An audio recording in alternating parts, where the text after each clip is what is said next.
Welcome to the Gene Policini Center on the campus of the Rochester Institute of Technology, where Tiger fans are a little on edge following 5 straight losses by the hometown team. Tonight, the Niagara Purple Eagles have made the short trek down I-90 to face their conference rivals in the final game of the calendar year for both programs. Number 2 for RIT is defenseman Adam Brubaker. The Elmira, Ontario native is heating up following a big weekend against Sacred Heart that saw him tally 3 goals and an assist.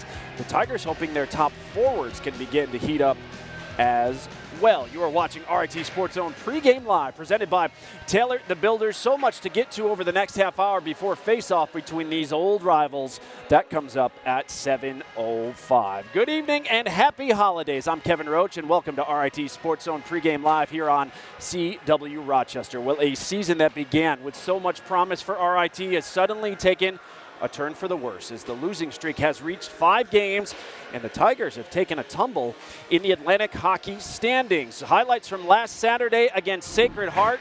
Sacred Heart was looking to complete its first 2-game sweep of the season, and they were trying to do it against the Tigers. Over 5 minutes remaining in the first, though. Tigers on the power play, and they take advantage. Chris McKay, the nice feed to Sean Cameron. RIT led 2-0, but just 30 seconds later, Pioneers shorthanded, and the Tigers give it right back. Off the turnover, Matt Tugnut on the breakaway, and he beats Logan Drackett for his 4th of the year to make it 2-1 RIT after 1. In the second, after Sacred Heart was called for slashing, RIT on the power play again, and it's Brubaker again, his 2nd of the night. Tigers power play breaking out in a big way, but they couldn't hold the lead. Closing seconds of the second, Tigers the costly mistake. Sacred Heart short-handed, they get the equalizer just like that. A 2-goal lead is gone, and we're tied at 3 through 40 minutes of play. In the third, RIT grabs that lead right back. Just over 2 minutes in, Bryson Traptow putting RIT up 4-3 with his first goal of the year, but Sacred Heart relentless. Less than 2 minutes later, Pioneers the equalizer again. Ruslan Rakhmatov scores. It was 4-4. Then Sacred Heart would go ahead for good thanks to Austin McElmurray scoring off the turnover.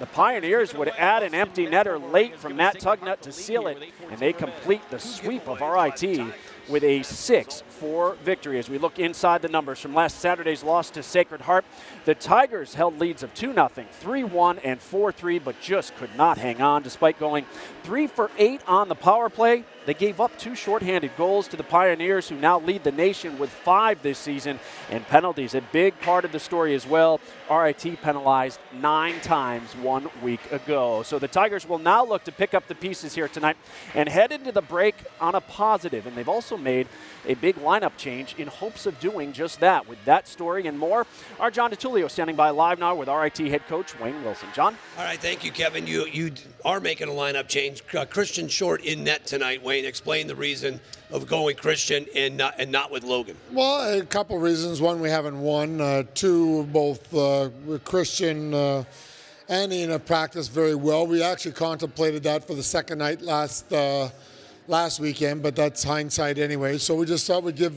Christian a shot here and see what he can do and maybe change just kind of the dynamic or the thought process in the locker room going into the game. Such a tough week because it is finals week. How difficult of a week was it for you and your team? Practice time, finals week, heading into this game. Yeah, it was really different because this is the first time we've practiced during exams. We used to when we were on the trimesters, but the exams are Monday through Friday, so really the guys had a heavy load at the beginning of the week, and then it lightened up. We're right smack dab in the middle now. They had exams Wednesday, Thursday, Friday, and then we'll continue Monday, Tuesday. So this is not ideal. I know they're in exams too, so I guess from that part, but this is something that should not be scheduled from a league standpoint. 2 teams in the middle of their exams. It's not fair to the players, having them try and pick on what their priorities are day to day. What do you want to see from your team tonight to snap this losing streak? Well, I just think for us, it's just come out with the same energy that we have. We've actually come out pretty strong, but I think because our league is so tight and we're involved in a lot of 1-goal games, I think really coming down the stretch, third periods in particular, we've got to get mentally strong and really kind of knock the door down to to get the goal, the 2 goals that you need to break away and win the game. And, we've played well throughout this negative stretch, but there's critical times in the game, and like I said, it's always in that 1-goal game that you've got to be on the right side of the ledger there, and that's so it's going to come down to having winning the third period. How about that? And you want to win. Obviously, you want to win, but you're going to be off for a few weeks, so you don't want to have a loss and have it sit with you for the next 3 weeks. Yeah, well, we've been sitting on a couple here for a while, so yeah, you're absolutely right. But you do want to end things on a positive note before you go on break, and I think just playing well, and then, like I said, winning the third period, I think is going to be critical. I don't see any difference between the teams, as we've talked numerous times in the league. It really comes down to your third period. What kind of third period are we going to have? And we've got to be strong in that area tonight. Wayne, good luck to you. All the best. That's head coach Wayne Wilson here with the RIT Tigers for a preview of Niagara. Let's send it over to my broadcasting partner, Gene Battaglia. Gino? Having some technical difficulties with Gene's mic there. Hopefully we can get back with him soon, but we'll talk and move on in the broadcast. It is a quiet night across college hockey, as only 7 games that count are on the schedule here tonight. RIT and Niagara are the only 2 teams from Atlantic hockey in action tonight. It's an opportunity for the Tigers or Purple Eagles to make a move, while the remaining 9 teams are idle, as we take a look at the up-to-the-minute standings in the AHA. With just 1 point here tonight, Niagara has a chance to take over sole possession of second place behind Air Force, who's leading the way. As for RIT, they got some work to do. As we've mentioned here in the race, the Tigers are currently tied for 9th with Bentley. They can leapfrog Canisius and move into 8th place with 2 points tonight. Well, still to come on the show, John and Gene will be back to share their scouting report on RIT and Niagara. And it's hard to believe, but yesterday marked the 5-year anniversary of RIT's first and only outdoor game. Coming up, we'll look back on the Frozen Frontier. Plus, he's one of the most dominant face-off guys in the nation. Number 6 for the RIT Tigers is senior Gabe Valenzuela, the Brampton, Ontario native. Talks live with our Kim Bernson in just a bit as we roll on live from the Gene Policini Center. It's RIT and Niagara at 7:05. This is RIT Sports Zone Live.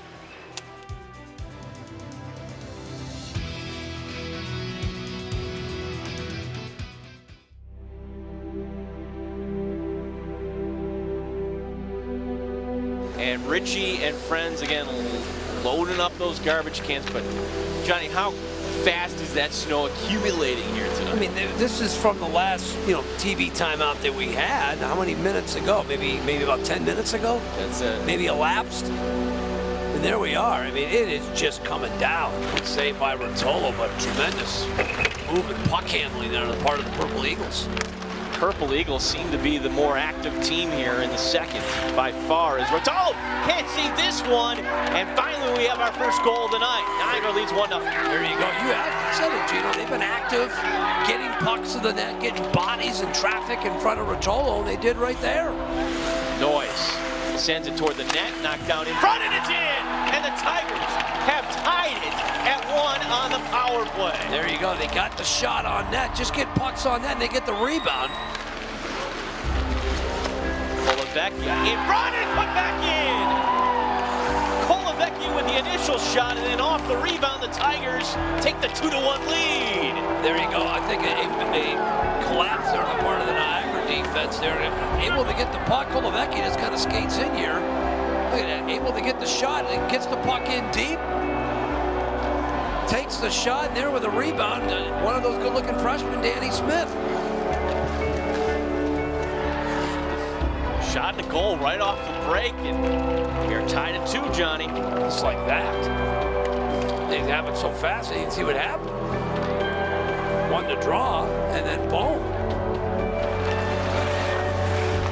Last chance for the Tigers. Will be pushed in, and this game will end in a 2-2 tie. Niagara and RIT, the Frozen Frontier. Yeah, the Frozen Frontier, one of the marquee moments in this rivalry between RIT and Niagara. The Purple Eagles lead the overall series with a record of 18, 10, and 13, but RIT has the slight edge over the last 10 meetings, which includes the 2017 playoffs when the Purple Eagles came in here and eliminated the Tigers in stunning fashion. As you know, RIT 3 conference championships along the way. Niagara has yet to play in the conference finals. They're hoping to change that this season and be in the finals right in their own backyard down at Harbor Center. in Buffalo. We'll see. The Tigers hope they will be making the trip to Harbor Center come March, but they got to get things turned around and in a hurry, and it starts here tonight. Our Kim Burnson standing by live now with RIT senior forward Gabe Valenzuela. Kim? Kevin, thank you. Gabe, you're coming off 4 consecutive losses here at home, 2 tough ones last weekend. Really felt like you guys controlled the game a lot of the time. How do you regroup at practice, and what's the vibe been like in the locker room heading into tonight?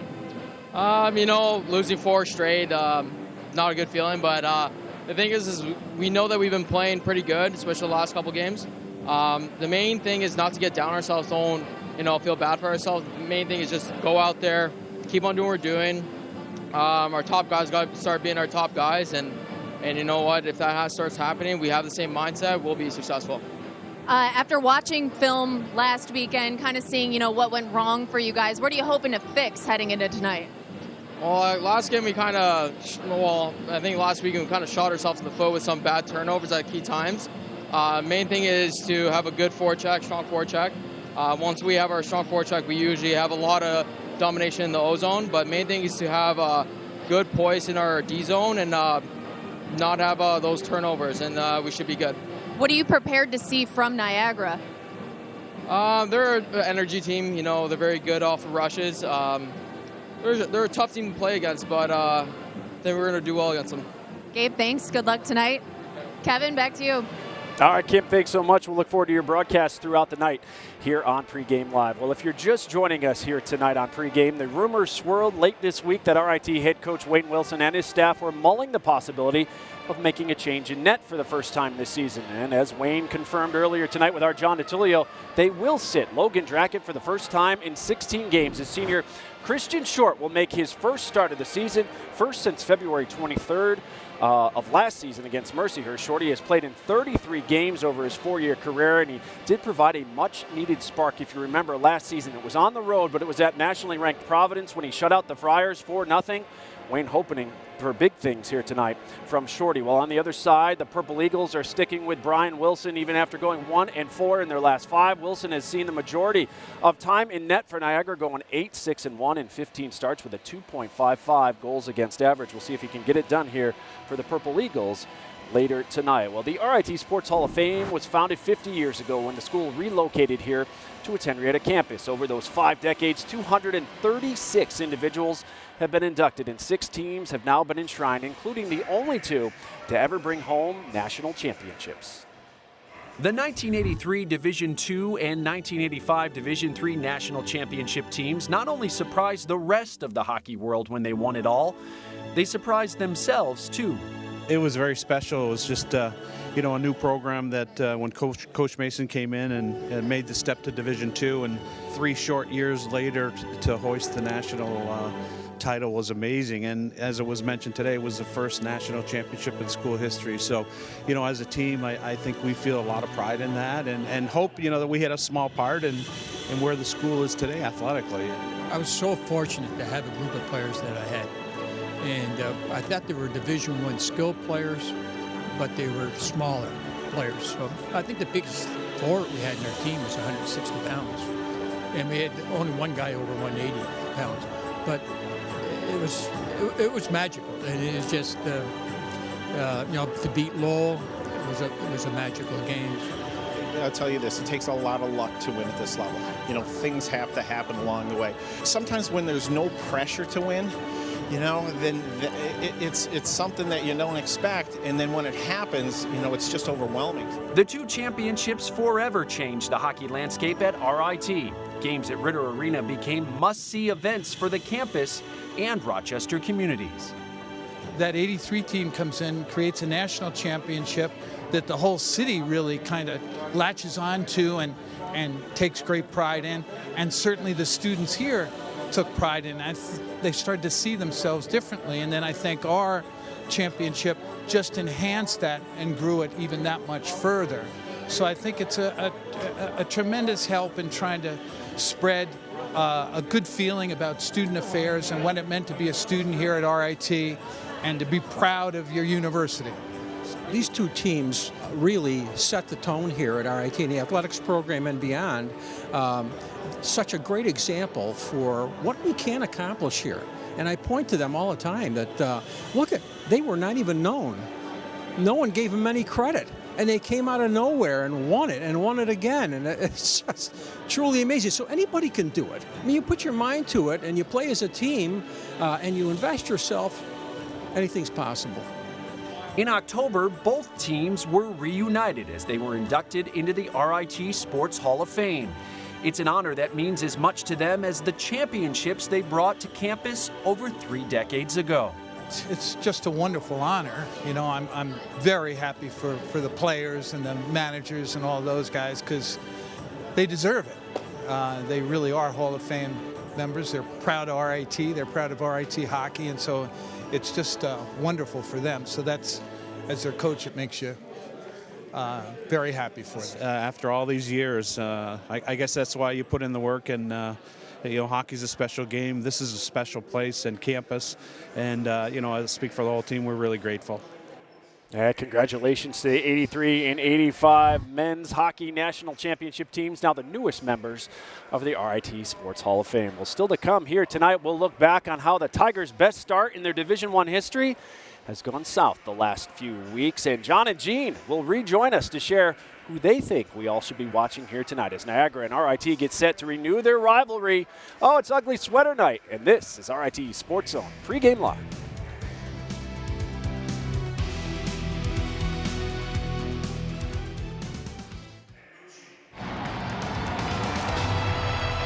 Back here on RIT Sports Zone Pregame Live, the final game of the calendar year for the Tigers and Purple Eagles, but it's only the first of 4 regular season meetings between these two programs. Get your snacks now. It should be a good one. Both teams in desperate need of victories. Well, if you haven't been following Tiger hockey lately, it has not been the most wonderful time of the year for RIT head coach Wayne Wilson and company. They've lost 5 straight games, 4 of which were conference games right here on home ice. It's safe to say it has not been a December to remember for the Tigers.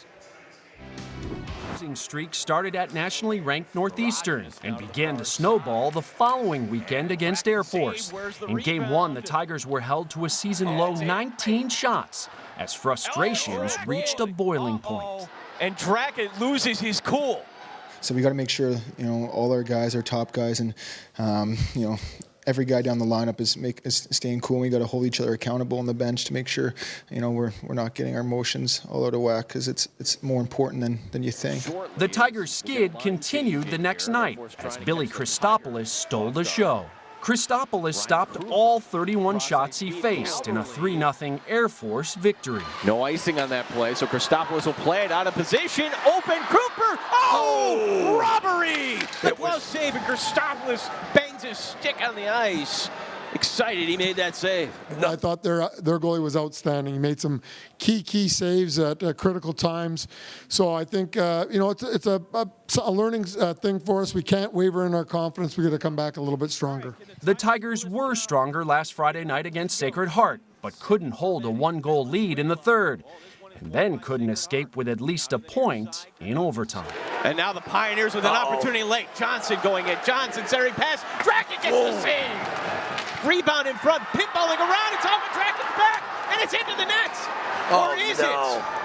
Yes. They rule it a goal with 5 seconds remaining. Sacred Heart steals this one in overtime.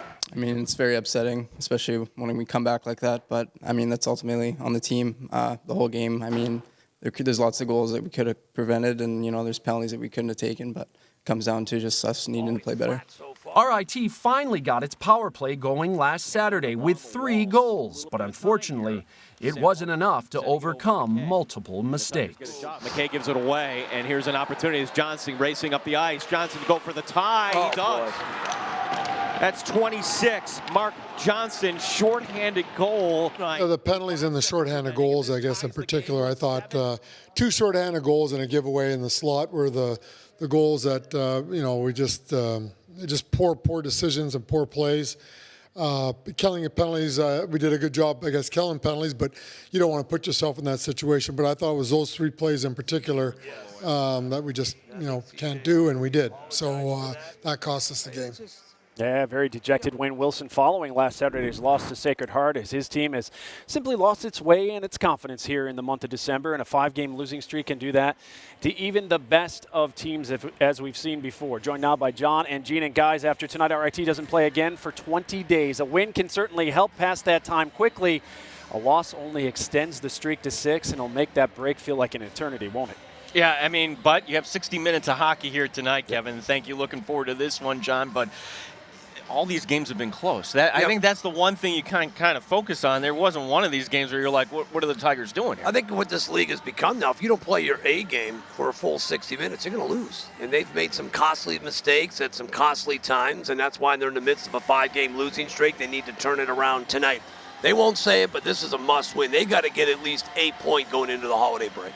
Niagara, they haven't been here in a while, John. Yeah. In fact, the last time was back in March of 2017, the best of 3. So for this Niagara Purple Eagle team, it's a roster that's nearly flipped over. Just a handful of players remaining from that night. But one player that's new, making a difference, Noah Delmas on the blue line, actually leading the team in points. Big-time playmaker, leads the team in points, tied for 6th in the country with 17 points. He has 7 goals and 10 assists. Great two-way player, great junior defenseman for this Purple Eagle team. Part of that whole new makeover for this club the last time we saw them just a few years ago. They're not at the bottom of the standings anymore. They're slowly turning this thing around. Yeah, so the Tigers will have to be very wary, especially when Niagara goes on the power play tonight. For the RIT Tigers, you need to get that secondary scoring from the blue line. Adam Brubaker has been making contributions. I think he's been the one consistent player during this current losing streak. Number 2 has the best shot on this team, has really stepped up. You look at his point total there, 4 goals, 8 assists, great on the power play. He's got a nasty, he brings some high heat from inside the blue line on the power play. Needs to play well. Special teams need to be special tonight as well. That power play's got to get going. Well, 1 point is okay, but 2 points would be nice here heading to the holiday break, John. You need 2 points. There's no question about it to get off this losing streak. And some of the keys to victory tonight, you got to look at the top talent. Eric Brown has not scored a goal since November 10th. Gabe Valenzuela has not scored since November 13th. Their last win. They need to play well.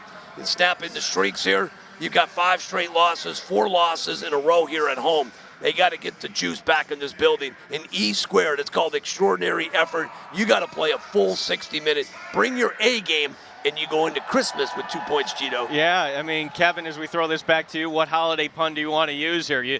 Are the Tigers going to be naughty or nice? Are they going to get coal in their stocking? We'll find out. Looking forward to calling this one at 7:05. Well, hopefully it's a win. We can put a bow on it, guys. Thanks so much. Well, RIT hasn't lost 6 straight since 2006, their first year at the Division I level. They'll look to avoid that here tonight as faceoff is now less than 10 minutes away. We'll wrap things up from here next. This is RIT SportsZone Pregame Live.